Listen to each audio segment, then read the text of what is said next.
Hey everyone, this is Amos Bilo, Health and Life Coach, again with God as CEO, doing an interview of someone in our community that really has God as their CEO. So I'm here with Ryan.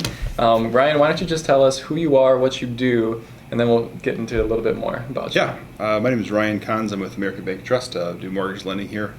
So you mentioned a pivotal moment in your life and in your story was when you gave the money situation over to God. Can you kind of elaborate on that? What was it like before? What happened after? What changed? Right. So when I got out of school or college or undergraduate school, I was in a moment where I wasn't married. I had no real prospects. I wasn't really sure what I was going to do for a job. And so I was in this weird transition of life, but I didn't really have any direction. So fast forwarding from that, I started working with my friend Nick.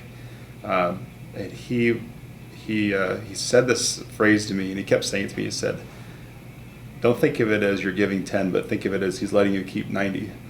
And that always stuck with me. So I started to have that mentality more, and it seems like the moment I started, or the moment I gave that up, was the moment that things started to turn around. And not just, I felt like the blessings started to come. And it wasn't just like financial blessings or whatnot, but it was just, I just felt like giving up that control of that and letting it, putting my focus back on, okay, this is what Jesus wants, and following that path.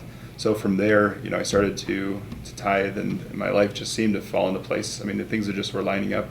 I was getting a little bit more serious about getting to church, going to church with Nick, just doing those kinds of things. I started the master's program and met my wife there.